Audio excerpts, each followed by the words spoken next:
자, 이번 시간은 219페이지 제목을 한번 적어 볼게요. 210페이지입니다. 자, 우리가 이제 4번 공급자 선택 및 관리라는 파트인데요. 여기서 이제 양가로 1번을 보시면 이제 공급업자의 평가 및 선정이라는 게 있죠. 첫 번째 이제 1번 벤더의 이제 의의를 한번 보겠습니다. 자, 벤더라는 건 이제 공급자가 있고요. 가정이 공급자는 이제 우리가 벤더라고 얘기를 합니다.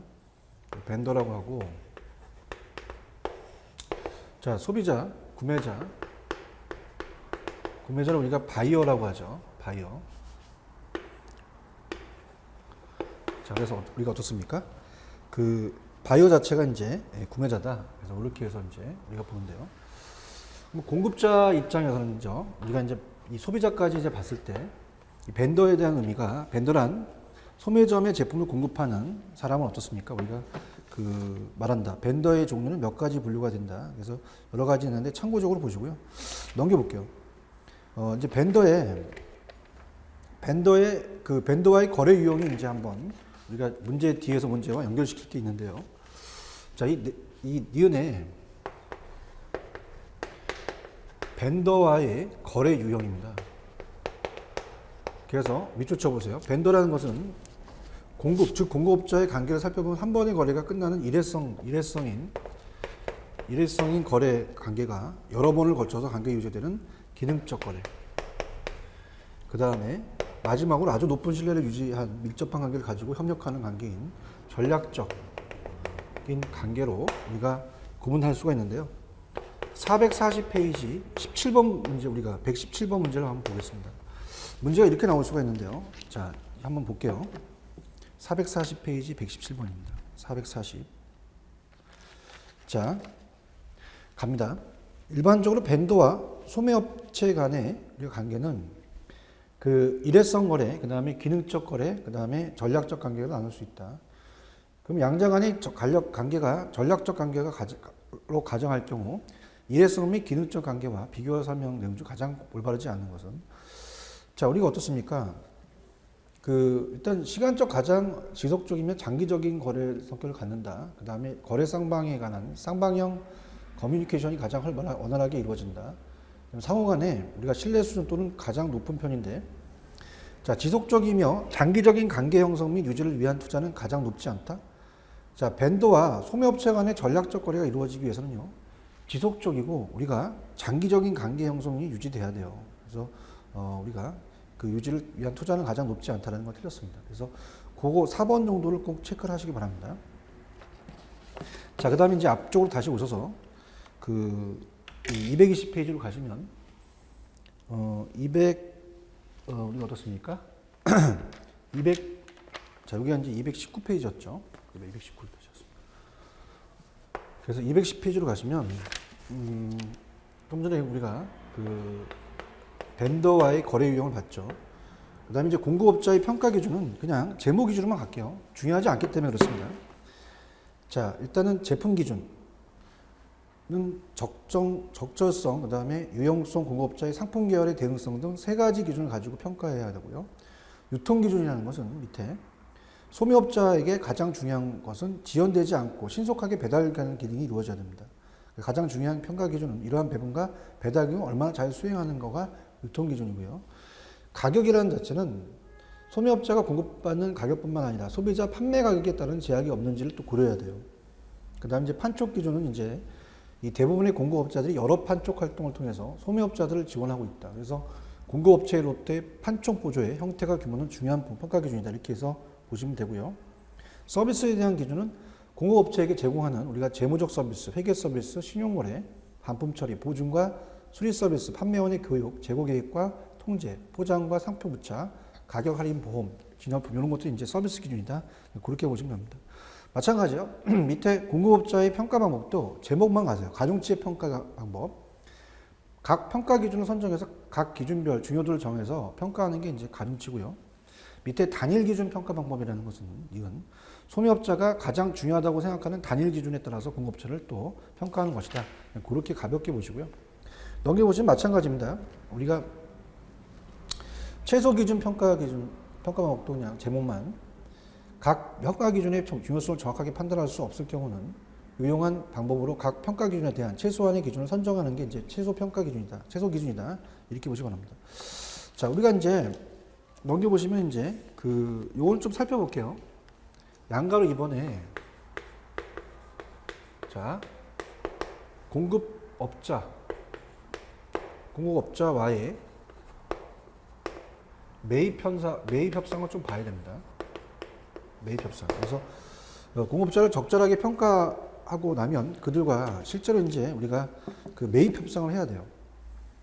자, 이것도 우리가 또한 좋은 제품을 적절한 원가에 매입하기 위하여 반드시 필요한 겁니다. 성공적인 매입 계획의 중요한 부분은 공급업체와 적극적으로 협상을 하는 게 중요하죠. 그러면 이은 매입 협상에 대한 내용은 협상의 대상이 되는 것은 가장 중요한 가격입니다. 그 다음 상품 도착 시간, 배달 비용과 배달 방법, 독점적 판매권, 할인액, 그 다음에 판촉 보조금, 반품 조건 등 상품의 구매와 관련된 모든 조정 조건이다. 이렇게 보시고요. 그 다음에 이제 매입 협상에서 이 벤더는 자, 어떻습니까? 바이어에게 이제 그 교섭 협상을 이제 강화를 해야 됩니다. 그래서 바이어가 큰 기업일수록 바이어의 구매 금액이 공급자의 매출에서 차지하는 비중이 클수록 바이어의 고집력은 강합니다. 뭐 대기업 같은 경우는 어떻습니까? 우리가 뭐 80% 차지한다. 굉장히 강하죠. 그럼 바이어가 공급자의 제품 가격, 비용 구조에 대해 많은 정보를 가질수록 바이어의 이제 교섭력은 강화된다는 얘기죠. 그래서 바이어가 수직적 통합을 할 수 있는 경우는 교섭력은 강화되고 공급자를 바꾸는데 전환 비용이 많이 소요되며 바이어의 교섭력은 약화됩니다. 자, 그게 무슨 말이냐? 자, A가 이제 1억 2천을 이제 준다고 하는데요. 아, 이게 너무 이제 비싸다고 이제 튕겼어요. 그랬더니 다른 데를 봤더니 B와 C가 뭐 1억 5천이다, 뭐 1억 9천이다. 아, 그럼 바로 이걸 선택해야겠죠. 그냥? 뭐 이렇게 된다는 얘기죠. 바뀔 수가 있다는 얘기죠, 판도가. 그 다음에 이제 할인의 형태는 그냥 제목 위주로, 우리가 이 정독해서 그냥 현금 할인이라는 것은 제조업자 중간상의 거래는 대부분 현금 구매가 아닌 어음 등을 이용해서 외상 거래에 의해서 이루어집니다. 물량이 많은 경우에 이는 제조업자에게 자금 압박을 가져오겠죠. 그래서 이제 현금을 하면 할인해 준다. 거래 할인은 뭐 중간상의 제조업자가 일반적으로 수행할 업무, 마케팅 기능의 일부를 수행할 경우 이에 대한 보상으로 이제 경비 일부를 제조업자가 또 부담하는 거래 할인을 할 수 있고요. 판촉입니다. 판매 촉진 우리가 지원금이죠. 프로모셔널 우리가 지원금인데, 자, 이거는 중간상의 제조업자를 위해서 지역 광고를 하거나 또는 이제 판촉을 실시할 경우 이를 지원하기 위해서 지급되는 이제 보조금이다. 이렇게 보시고요. 수량 할인은 뭐 어떻습니까? 중간상들이 일시에 대량 구매를 할 경우 현금 할인을 해준다는 거죠. 그래서 수량에 대한 할인이다. 이렇게 보시면 되고, 그 다음에 넘겨보시면 뭐 계절적으로 또 할인해 줄 수 있죠. 제품 만배에 있어서 계절성이 있는 경우, 예를 들어서 이제 에어컨이나 난방기 등은 이제 비수기에 제품을 구매하는 고객이 또 할인해 주는. 그래서 에어컨 같은 경우는 뭐 우리가 여름에는 이제 많이 팔리는데 겨울에는 안 팔리겠죠. 이럴 때는 좀 할인해 주고, 뭐 상품 지원금은 뭐 중간상이 하자 있는 제품 생산된 지 오래된 제품, 질이 떨어지는 제품 등을 또 구매할 때 또 보상해 주는 또 지원금이다. 그냥 제목 위주로 가져가세요. 물류와 서비스에 대한 협상이라는 건 협상에서 고려할 내용은 이제 뭐 물류 비용을 누가 지불하고 어느 곳에서 소유권이 거래업체에서 소유업체로 바뀌는지를 고려한다. 자, 운송 조건은 뭐 FOB라는 자체가 있어요. 우리가 이런 것들은 이제 어떻습니까? 물류에서 우리가 화물 운송론에서 또 나와요. 그래서 이런 것들이 이제 전문적인 거기 때문에 이런 것들은 이제 나중에 이제 나오는 부분이 있으면 그것도 연결시켜서 갈게요. 여기는 좀 어렵고요. 위탁 매입이 있습니다. 이외에 제품의 판매 여부를 확신할 수 없을 때 공급업자가 제품의 소유권을 가지면서 점포에 진열해서 제품이 판매되면 판매액의 일정 비율만큼 점포에 가지고 제품이 판매할 때까지 세금을 지불하지 않는 위탁 매입을 고려해 볼 수가 있는데, 이때 판매되지 않은 제품은 공급업체로 다시 반품을 하는데 반품은 나쁜 가격의 인상을 또 초래할 수 없기 때문에 신중히 또 해야 된다는 거예요. 위탁 매입이라는 게 그렇고요. 뭐 상품의 주문 과정, 상품의 관리 과정 이런 것들은 참고하시기 바랍니다. 자, 그럼 넘기시면 자, 중요한 파트입니다. 226페이지로 갈게요. 중요한 데를 하셔야 돼요. 자, 226페이지 가시면 자, 이 공급 체인 관리라는 게 있어요. 이게 중요합니다. 이 사슬망이죠. 이 서플라이 체인이라는 자체가 우리가 어떻습니까? 공급 체인의 매니지먼트 관리다. 그래서 우리가 그 공급 체인 관리다. SCM이라고 하죠. 자, 그래서 우리가 그 사슬 모양으로 했다. 그래서 이제 세워볼게요. 아까는 이제 이렇게 가로로 했는데, 자, 원재료 공급업자가 있습니다. 공급업자가 있고요. 그 다음에 이제 제조업자. 그 다음에 도매상, 소매상. 그 다음에 최종 소비자가 있죠. 자, 이렇게 사슬로 됐다는 얘기예요. 그죠? 사슬. 그래서 이제 앞쪽에서 이제 우리가 배웠을 때 전방 통합이다, 후방 통합이다 이런 걸 배웠죠. 그래서 전방 통합이 될 수 있고, 그 다음에 후방 통합. 내려가는 건 하류라고 합니다. 그래서 이제 아래 하자 쓰고요. 올라가는 것은 윗상자에서 상류라고 얘기를 해요. 자, 이렇게 여러분들이 체크하시면 됩니다. 자, 그래서 이건 이제 중요하기 때문에 한번 읽어볼게요. 개요라는 자체가 이걸 개요하고 목표가 이제 뒤에 문제가 나오는 게 약간 또 깊숙한 문제가 또 있어요. 예상 문제가. 그걸 또 한번 풀어보겠는데요. 자, 이 공급 체인 관리는 이 원재료나 부품의 공급자에서 제품의 최종 소비자에 이르기까지 상호 관련된 가치 활동을 대상으로 정보의 공유와 업무 프로세스의 근본적인 변형을 통해서 공급망 전체의 효율성을 극대화하는 경영활동이라고 볼 수 있어요. 그래서 이 공급체인 관리는 기업 내 부분 사이 또는 기업 사이에 존재하는 벽을 넘어서 이 공급 사슬에서 제품 서비스 정보 등의 흐름을 효과적으로 통합 관리함으로써 시장에서의 경제 우위를 확보하는 것이다. 이렇게 봅니다. 자, 그러면 요거에 362페이지로 한번 가볼게요. 자, 362페이지로 가시면 그 문제가 이렇게 되어 있습니다. 자, 우리가 일단은 17번이죠. 자, 이 다음 중에 전통적인 조달 구매 방식과는 달리 공급 체인 SCM에 대해서 구매 현상을 가장 잘 설명한 것은, 자, 정답은 4번이 정답이요. 장기적인 협조 관련계 축이죠. 그래서 구매에서 가장 중요한 것은 공급 사슬상의 경로 구성원들의 정보를 공유해서 장기적인 협력 체계를 구축하자는 겁니다. 이게 가장 중요한 예상 문제라고 볼 수 있어요. 그래서 이 문제 여러분들 예상이 될 수가 있습니다. 별표를 3개 쳐놓으세요. 그래서 이렇게 나오지 않을까라는 생각을 해요. 그래서 이렇게 보시면 되고, 그 다음에 이제 다른 거는 그냥 우리가 그 공급 체인 관리의 특징은 뭐 밑줄만 쳐볼게요. 자, 기능과 기업 사이의 장벽의 제거다. 그 다음에 고객에서 출발한다.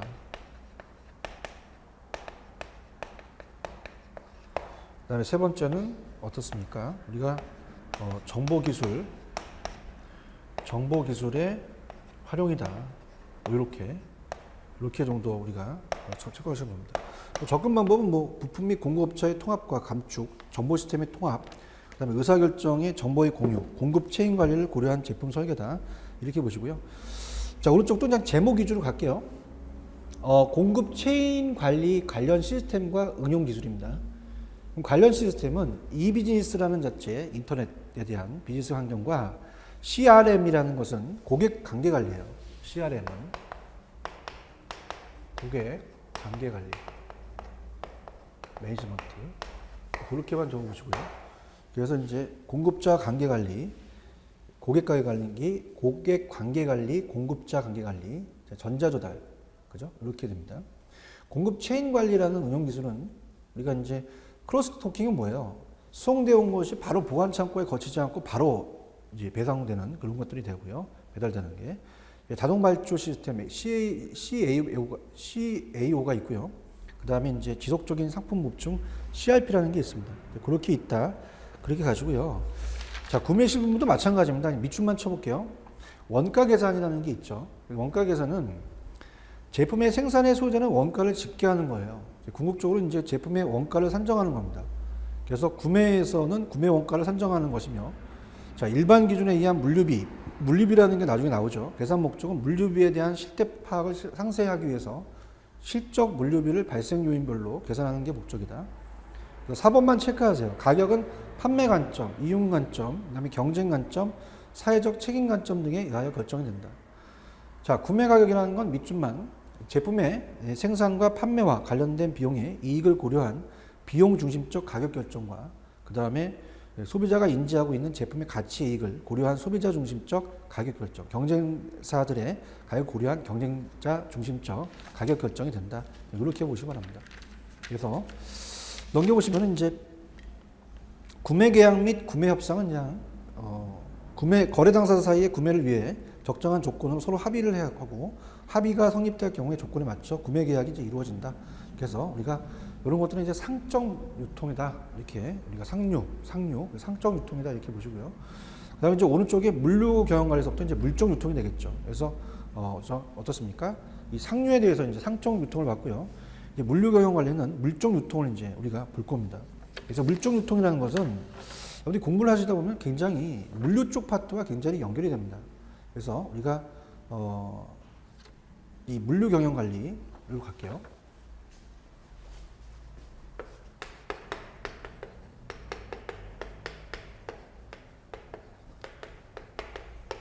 자, 물류 쪽하고 많이 좀 맞물려요.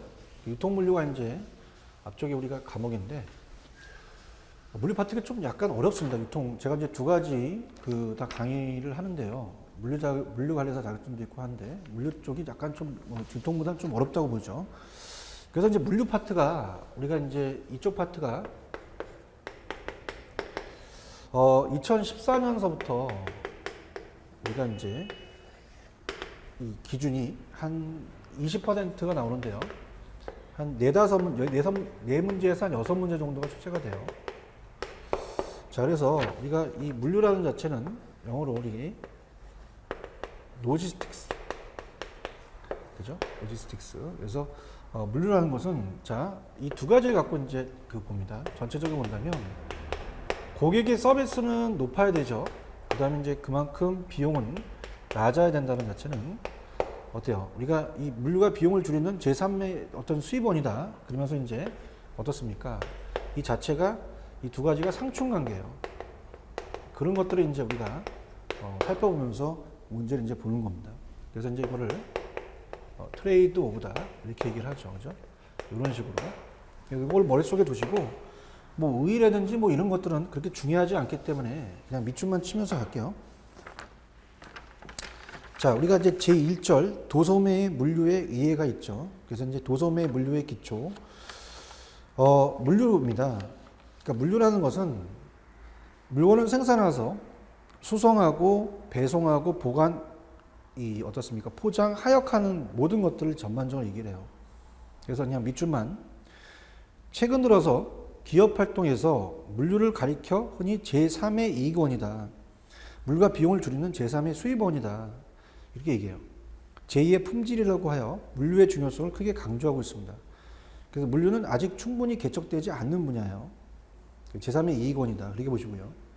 그 다음 밑에 동그라미 2번의 물류의 개념은 미국 마케팅 학회는 물류란 생산 단계에서 소비 및 그 이용 단계까지 이르기까지 재화의 이동 및 취급을 관리하는 것이다. 이렇게 되어 있고요. 맨 밑에 가시면 자, 물류라는 건 어때요? 우리가 좀 전에 얘기했듯이 생산자여서 소비자에 이르기까지 유통 단계에 이루어지고 어떤 눈에 보이는 유형의 제약뿐만 아니라 무형의 서비스도 포함됩니다. 제가 여러분들한테 강의하는 것은 어떤 재화를 판매하는 게 아니라 강의 서비스라는 걸 하죠. 그래서 포장, 수송, 보관, 하역 등의 재반 활동을 그 내용으로 하고 그 재반 활동을 종합적으로 계획하고 통제하는 것을 포함한다. 그렇게 가볍게 보시기 바랍니다. 그 다음에 물류 개념의 이제 확대를 본다면 자, 물류 개념의 확대는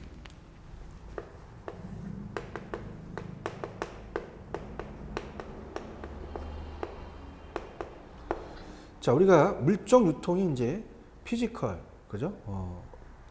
디스트리뷰션인데요. 우리가 PD라고 얘기를 하죠. PD에서 우리가 PD에서 이제 물적 유통에서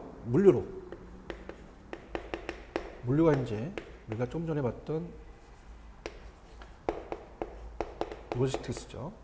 그 다음에 이제 SCM, 나중에 이제 배우실 SCM, 그래서 공급사슬 관리, 뭐 이런 식으로 이제 점점 확대되더라 이런 얘기입니다. 그래서 이제 내용을 본다면, 그러니까 물적 유통, 즉 이 물류를 생산된 재화와 서비스가 출하돼서 중간상을 거쳐서 이 최종 소비자에게 전달되는 과정에서 발생하는 운송, 하역, 보관, 포장 그리고 정보 등의 활동과 관련된 흐름으로 정의하는 것으로 물류를 지나치게 좁게 정의하는 것이라고 할 수가 있어요. 그래서 이제 시장 경쟁력 향상시키기 위한 물적 흐름은 구매, 생산, 판매의 전 분야에 걸쳐 일관성 있게 합리해야 되고요. 물류의 영역을 원자재 조달, 생산 공정 간의 반제품의 이동, 물류 거점을 이제 거쳐서 최종 소비자한테 전달하는 완제품의 이동이다. 서플라이 체인, 공급사슬 전체의 시각으로 이해하는 것이 필요합니다. 자, 여기 크로스토킹이라는 얘기가 나오죠. 이건 참고로 보시는데요. 창고 또는 물류센터로 입고되는 상품을 보관하는 것이 아닌 곧바로 소매 점포로 배상하는 데는 물류 시스템입니다. 그래서 크로스토킹은 보관 및 피킹 작업 등을 제거함으로써 물류 비용을 상당히 절감할 수 있어요. 바로 가니까. 그래서 이 크로스토킹은 입고 및 출고를 위한 모든 작업에 긴밀한 동기화를 필요로 한다. 참고만 보시고요. 자, 우리가 아까 로지스틱이라고 했죠. 그래서 이제 물류의 기본 기능은 수송, 배송, 보관, 포장 및 하역 기능을 이루어져 로지스틱이라고 하는 원래 그 단어가 이 프랑스에서 유래됐는데 그걸 한번 밑에 한번 쭉 한번 읽어보시기 바랍니다. 시간 나실 때. 그 다음에 이제 나온다면은 오른쪽에 자 구체적으로 뭐 여기서는 뭐 그냥 흐름만 보시고요. 자, 시험 문제 나온다면 오른쪽이죠. 자, 오른쪽에 가시면 자, 물류의 기능입니다. 그래서 페이지로는 231페이지죠. 그래서 2번 물류의 기능을 좀 체크해 보세요. 자, 물류의 기능은 우리가 어떻습니까? 이 물류의 활동에 어떤 게 있느냐. 자, 이걸 좀 잡겠는데요. 자, 기본 활동이라는 게 있다. 그 다음에 지원 활동이라는 게 있다. 그럼 기본 활동은 어떤 게 있느냐? 우리가 아는 수송, 물건을 아는, 그 다음에 내리고 올리는 하역, 그 다음에 물건을 창고에 이제 보관하고, 그 다음 어떻습니까? 포장하는, 포장 단계. 이렇게 있는 거죠. 그래서 물류 파트가 이제 우리가 보관하역론과 이제 화물 운송론 이런 것들이 있어요. 그죠? 과목에. 그래서 이제 이런 것들 얘기하고 지원은 뭐냐면 여러 가지 이제 유통 가공 활동, 유통 가공, 그 다음에 이제 정보 활동, 뭐 이런 게 또 지원이다. 뭐 어떻습니까? 이것도 뭐 우리가 충분히 문제라는 자체는 저도 이제 박사학위를 받고 박사 논문이 이제 SSM에 대한 기업 슈퍼마켓에 대해서 썼는데요. 입지 파트죠. 그죠? 입지 파트에 대한 상권에 대한 분석을 썼는데 우리가 이 실제로는 제가 교수입니다. 저도 현행 이제 국제사이버대학교 개공교수로 있어요. 그 다음에 이제 각 학원마다 강의를 하고요. 그 다음에 이제 어떻습니까? 학점 운영제에서도 이 운영교수, 촬영교수로 이제 있는데 이 두 가지가 나눠서 나올 수 있죠. 그래서 이제 기본이냐, 지원이냐. 자, 그래서 우리 오지선다잖아요. 항상 1번, 2번, 3번, 4번. 딱 내기 좋다는 얘기예요. 그 물류의 기본 활동이 아닌 것, 그러면은 정보 활동, 이거는 지원 활동이다. 뭐 요렇게도 잡기 바랍니다. 그래서 전체적인 우리가 오지선다에서는 시험 문제 나온다는 자체는 뭐 이런 게 아주 딱 가볍게 나올 가능성이 있어요. 그 다음에 구체적으로 간다면 자, 우리가 수송 활동이라는 게 있잖아요. 수송 활동은 일반적으로 뭐 여러분들이 아시다시피 우리가 그 이제 화물 운송론에서 이제 수송이라는 게 나오는데 물류에서 자동차, 철도, 선박, 항공기 등의 대형 수송 매체를 통해서 대량의 물품을 장거리에 걸쳐서 이동시키는 걸 수송이라고 합니다. 그럼 수송이라는 것은 서로 다른 두 지점 간의 물자를 이동시키는 활동을 가리키는 것으로서 공간적 가치, 우리가 공간적 격차를 조정하는 거죠. 우리가 어떻습니까? A지역에서 B지역으로 움직이니까. 그럼 수송이라는 자체가 시험 문제에 공간적 효용을 창출하는 기능을 하는 것은 어떤 거냐. 이렇게 해서 또 오지선다로 이렇게 묶어 놓을 수 있죠. 그죠? 그래서 수송 활동이다. 이렇게 보십니다.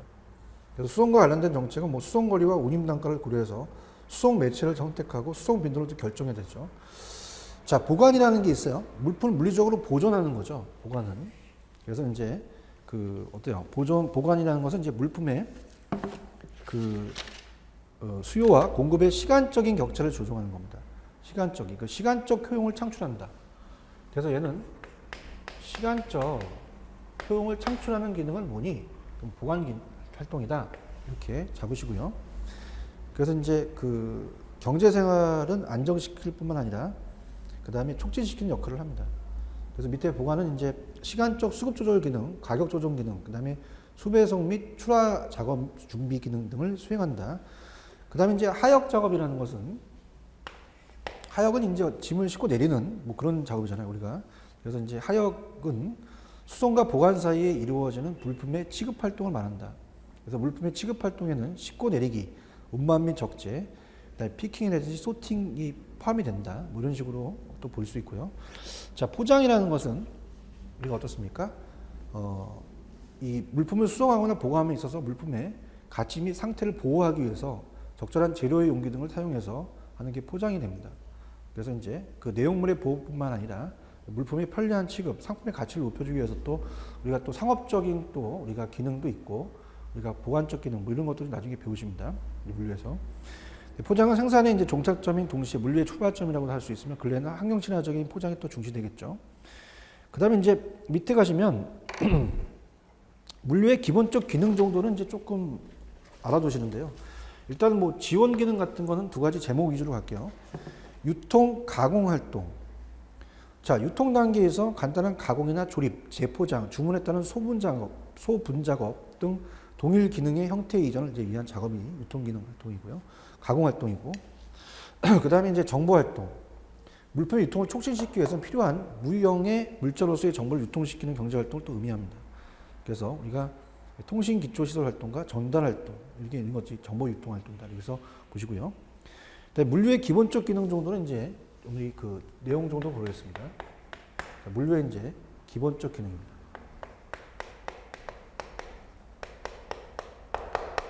자, 얘는 이제 위에서 살피는 물류의 개념의 기초에서 물류의 기능을 정리한다면, 자, 우리가 물류는 생산과 소비의 장소적, 시간적, 수량적, 품질적, 가격적, 인격적 거래를 조정하는 기능을 수행한다 정도만 우리가 그냥 알아두시기 바랍니다. 그 다음에 이제 오른쪽에 물류에 대한 영역이라는 게 있죠. 그래서 물류의 영역이 이제 요게 이제 물류 활동의 범위가 있습니다. 그래서 이제 그 뭐 전체적인 게 이제 정보 활동이고 조달, 생산 물류, 반품 물류, 판매 물류, 회수 물류, 그다음 전체가 이제 물류 관리, 우리가 로지스틱 관리인데 이런 것들 이제 한번 천천히 한번 볼게요. 자, 물류 활동에 대한 범위입니다. 물류의 이제 물류 활동의 범위를 우리가 천천히 여러분과 같이 볼게요. 앞쪽에서 이제 간단하게 봤었는데요. 이제 세부적으로 이제 보겠습니다. 자, 이제 우리가 이제 앞쪽에서 살펴봤을 때는 전체적인 틀은 이제 보진 않았죠. 그래서 우리가 233페이지 전체적인 틀을 한번 볼게요. 그래서 물류 활동의 범위입니다.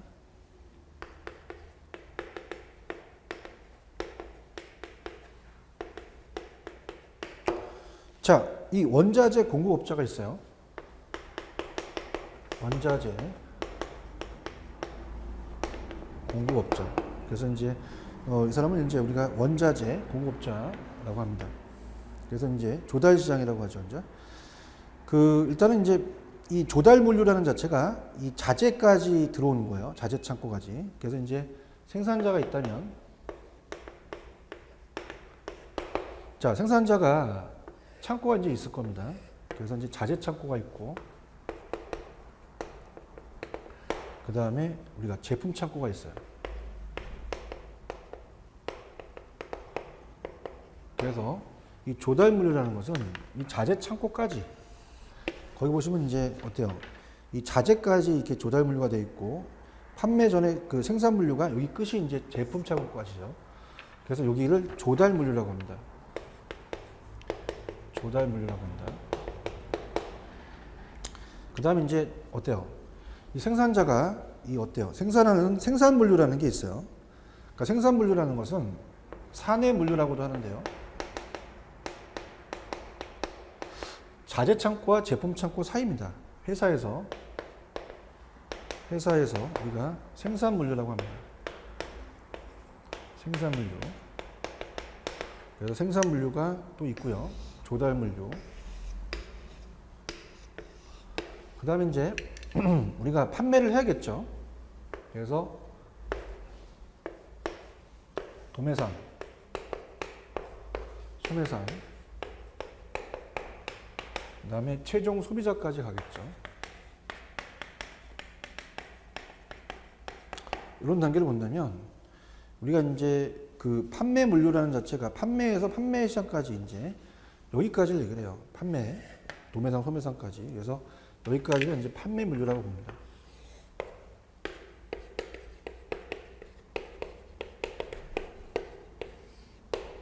판매 외의 활동도 포함이 됩니다. 그래서 얘는 판매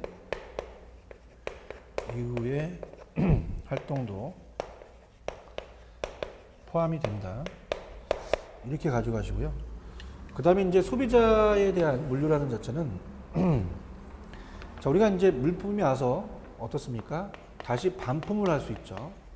반품 물류, 반환 물류라고도 하죠. 그 다음에 이제 어떻습니까? 여러 가지 이제 이 물량을 이제 폐기를 하죠. 폐기도 해서 폐기할 수 있는 물류가 됩니다. 그래서 반품할 수 있는 물류, 또 폐기하는 물류, 뭐 이런 것들을 이제 따져본다는 거죠. 그래서 이런 것들 우리가 그렇게 여러분들 보시면 돼요. 그 다음에 이제 반품을 이제 하게 되면요, 회수를 하겠죠. 생산자가. 그래서 자동차 같은 것도 리콜 되잖아요. 그죠? 그래서 이제 리콜 되는 경우, 회수 물류, 잘못된 거, 또 회수하는 회수 물류가 있다. 이렇게 해서 조달 물류, 생산 물류, 판매 물류, 그 다음에 어떻습니까? 그 반품 물류, 그 다음에 폐기 물류, 그 다음에 회수 물류 6가지가 있다. 자, 이렇게 여러분들이 보시면 돼요. 그래서 어떻습니까? 우리가 이제 점점점 이제 물류가 이제 이쪽으로 이제 오는 것을 어떻게 돼요?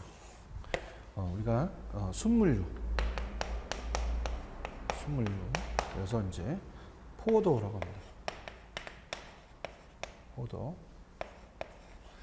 그래서 우리가 물적 흐름이라고 하고요. 그 다음에 이제 거꾸로 이제 다시 되돌아가는 것을 역물류라고 하죠. 그래서 역물류. 그래서 역물류는 이제 우리가 아까 봤던 이런 반품, 폐기, 회수 이런 것들이 이제 역물류가 된다. 자, 그렇게 해서 보면 됩니다. 그렇게 해서 이제 전체적인 틀을 봤어요. 그러면서 이제 천천히 가면서 또 문제까지 한번 풀어보겠는데요. 일단 밑에 조달 물류라는 자체의 제목을 볼게요. 자, 조달 물류는 어떻게 돼요? 우리가 원재료나 부품이 공급자나 도매업자로부터 제조업자의 자재 창고로 운송돼서, 그죠? 돼요. 생산 고정에 투입되기 직전까지 물류 활동이라고 말씀드렸죠. 그래서 이 조달 물류는 물적 공급 또는 더 단순하게 자재 관리라고도 얘기합니다. 그 다음에 이제 조달 물류에서 이제 우리가 관심을 두어야 할 것은요, 리드 타임이죠. 리드 타임은 이제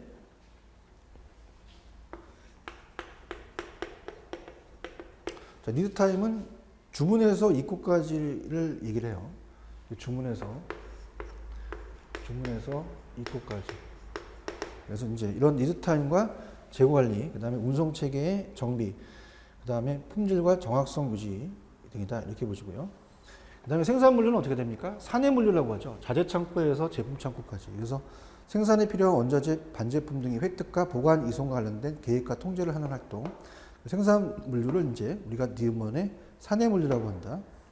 그럼 생산 물류 합리화를 위해서 근래에 가장 활발하게 논의되는 것은 우리가 아까 자재 소요 계획이라고 했었죠. 그 다음 자재 소요 계획, MRP가 있고요. Just in time. 저스트 현 우리가 적시 생산이라는 게 있습니다. 이런 것들이 도입이 되고요. 근데 판매 물류는 이제 판매를 하는 도매상, 소매상 여기까지. 그래서 판매 물류는 물류의 최종 단계로서 제품을 고객에게 전달하는 일체 활동, 즉 물류센터의 운영, 우리가 보관, 하역을 포함해서 제품의 수배송의 정보, 네트워크의 운영 등이 관리 대상이 됩니다.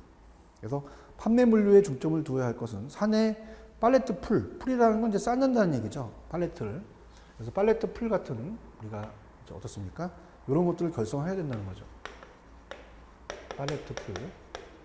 자, 팔레트라는 자체는 어떻습니까? 이렇게 생겨서 우리가 구멍이 뚫려서 지게차를 뜨는 유인 로드 시스템에 팔레트하고 컨테이너가 있죠. 그래서 이런 것들은 이제 결성 등 물류 단위와 이런 것들에 대한 포장의 모듈화, 간이화, 기계화, 하역의 기계화, 자동화가 뭐냐? 판매 물류다. 판매 물류가 중요하기 때문에 이런 것들이 이제 시험 문제 직접적으로 물어볼 수가 있어요. 체크해 보시고요. 그다음 아까 말씀드렸듯이 역물류가 있었어요. 역물류.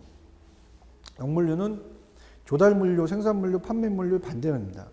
그래서 물류 활동을 역물류라고 하는데 이 역물류는 반품 회수 폐기라는 게 있죠.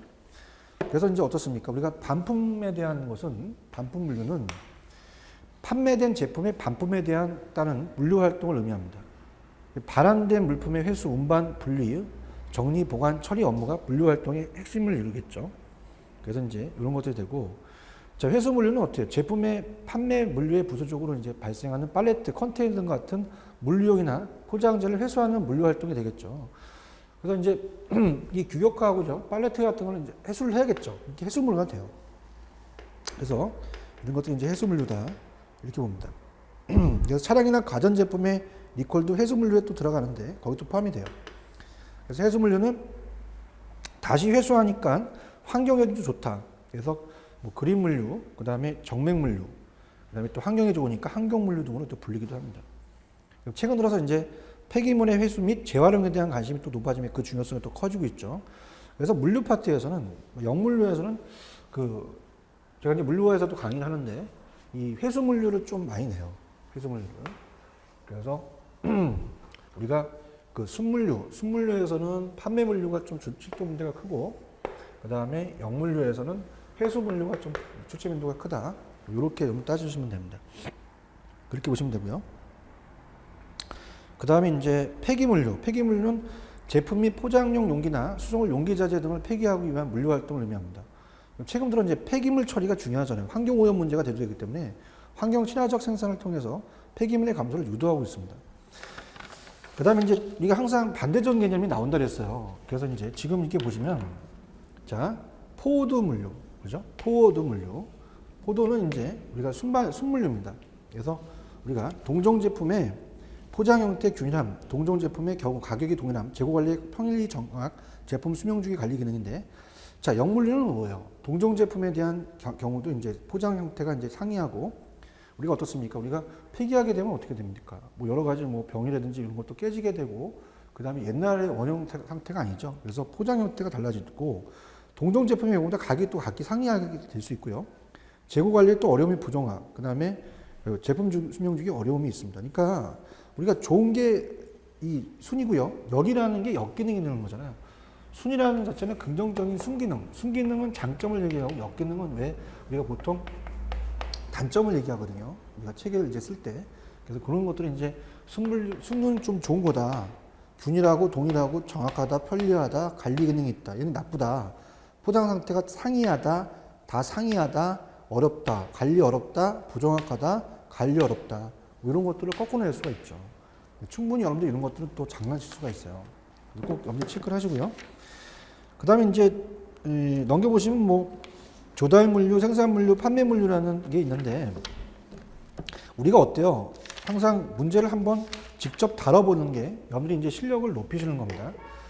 그래서 넘겨보세요. 페이지 가시면 우리가 364페이지 문제 볼게요. 364에 2번 문제를 보겠습니다. 2번 문제. 364의 2번 문제. 자, 갈게요. 제가 분명히 말씀드렸습니다. 순물류에서는 물류는 판매 물류가 잘 나와요. 그래서 그 안에 들어갈 것 중 옳은 것은, 자, 이거는 이 중점을 둬야 할 것은 사내 팔레트 풀이라는 게 들어가 있잖아요. 그 팔레트 풀은 이제 우리가 어떻습니까? 판매 물류와 관련이 됩니다. 그래서 이제 그 결성 등 물류 단위화, 포장의 모듈화, 간이화, 기계화, 하역의 기계화, 자동화 등이 있으며, 합리화, 과제는 물류센터의 입지와 규모의 결정, 그 다음에 적정 서비스 수준과 적정 재고의 유지, 수배성 정책의 결정이다. 이거는 뭐 판매 물류와 관련된 거죠. 그래서 밑에 해설이 있지만, 물류의 최종 단계로서 제품을 고객에게 전달하는 일체의 활동, 즉 물류센터의 운영, 보관하역 포함, 그다음에 제품 소배송 정보 네트워크의 운용 등이 그 관리 상태가 됩니다. 그래서 요거 판매 물류가 잘 나옵니다. 그래서 이제 우리가 특히 이 조달 물류라는 자체도 뭐 시험에 나올 수가 있고 판매 물류, 생산 물류는 좀 출제 빈도가 낮아요. 그다음에 이제 영물류에서는 반품 폐기가 있지만 회수 물류, 특히 그 물류 파트에서는 이제 회수 물류라는 자체가 좀 굉장히 좀 요새 뭐 이슈화가 되기 때문에 이런 것들이 이제 많이 또 출제가 된다. 이런 식으로 여러분이 체크를 하시기 바랍니다.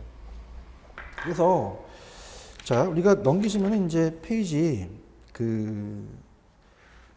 일단은 뭐 4번 정도만 좀 보고 그리고 다음 이제 물류 관리의 원칙 3S1원 원칙은 좀 이게 물류의 가장 기본적인 겁니다. 그래서 중요한 거고 내용이기 때문에 자 요거 이 양가로 4번까지만 보고 우리가 이번 시간은 마치도록 할게요. 자 우리가 양가로 4번은 뭐 가볍게 물류의 중요성이잖아요. 물류가 중요합니다. 그럼 왜 중요하냐? 자, 기업 물류 관리의 목표는 한마디로 요약하면 아까 고객 서비스 향상이에요. 여기 나와 있네요. 고객 서비스를 향상시키고 비용을 최소화하는 상충 관계 트레이드 오브다. 그다음에 이제 물류 관리에 대한 방향, 뭐 이런 것들은 좀 보셔야 됩니다. 물류 관리의 방향은 어떤 방향으로 나갈 것이냐, 향후에. 자, 일단 물건이 여러 품종이 이제 많이 판매가 되죠. 다품종 소량 생산입니다. 그러다 보니까 최근 경영이 이래요. 그래서 우리가 다빈도, 그죠? 여러 빈도에 우리가 소량 배송. 이거 시험지에 나올 수 있어요. 배송이 증가하고 있다. 그러면 거기에 대한 비용 절감과 고객 서비스 향상에 대해서 절감은 다운이고요. 코스트 다운. 그 다음에 서비스 업, 서비스 향상의 물류 합류를 추가하자. 그럼 요거 두 가지가 이제 다른 용어로 나올 수 있죠. 그래서 다품종이다. 현재 굉장히 이제 물건이 어떻습니까? 품종이 굉장히 많아졌어요. 그죠? 계속 이제 우리가 발달하다 보면은 산업혁명이 일어나고 계속적으로 이제 사회가 발달하다 보면 품종이 다품종입니다. 그 다음에 이제 소량 생산이고 다빈도 소량 배송이다. 이거가 중요하고 그 다음에 아까 말씀드렸지만 물류라는 자체는 서비스, 고객 서비스를 높이고 비용을 줄이는 상충 관계다. 자, 이렇게 염을 보십니다. 그래서 여기가 이제 중요한 것들은 이제 다시 한번 훑어드리도록 할게요. 자, 이번 시간에 이제 저랑 219페이지 가시면 벤더라는 걸 배웠어요. 그래서 벤더라는 자체가 우리가 440페이지의 문제를 풀어봤지만 이 벤더는 어떻습니까? 소매업자 간의 전략적 거래가 이루어지기 위해서는 지속적이고 그러니까 장기적인 관계 형성 유지가 투자가 또 필요하다. 그 다음에 이제 중요한 것만 찍어드리면 어디가 중요하냐면 쭉 넘겨보세요. 다른 것들은 다 안 중요합니다. 일단 226페이지 가시면 공급체인 관리 SCM이라는 게 있어요. 그래서 우리가 362페이지 문제를 다시 본다면 이 SCM에 대한 사슬망이 17번이 중요한데 이 SCM에 대한 가장 구매 성향을 가장 잘 표현한 것은 이 공급 체인은 SCM은 구매에서 가장 중요한 것은 공급사들이 그 경로 구성원들이 정보를 공유해서 장기적인 협력 관계를 구축한다는 거. 요거 주의 있게 보셔야 돼요. 그렇게 보시고요.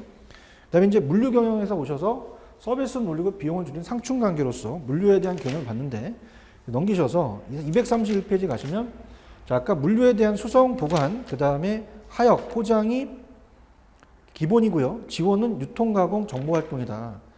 그래서 이제 아까 공간적 효용은 수송, 그 다음에 시간적 효용은 보관, 요 두 가지. 근데 물류에 대한 영역은 조달 활동, 판매 활동, 생산 활동, 영물류는 어떻습니까? 폐기, 그 다음에 반품, 회수가 있다. 그래서 우리가 숙물류에서는 판매 물류가 잘 뜨고요. 영물류는 회수 물류가 잘 나올 것이다. 그럼 포워드에 대한 물류, 숙물류는 순기능이다. 순조로운 거기 때문에 이제 영물류는 또 다 반대적인 경우가 상반적이다. 이렇게 해서 정리를 해주면 될 것 같아요. 그다음 넘기시면 이제 다품종 소량 생산, 다품종 소량 생산, 다빈도 소량 배송. 그래서 이 비용을 절감하고 서비스를 향상시키자. 그렇게 정리하시면 됩니다. 자, 물류관리의 원칙 3S1 원칙은요. 제가 대학에서 강의할 때도 굉장히 강조하는 겁니다. 그래서 이거는 제가 좀 쉬었다가 하도록 할게요. 좀 쉬었다 가겠습니다. 좀 다음 시간에 시작하죠.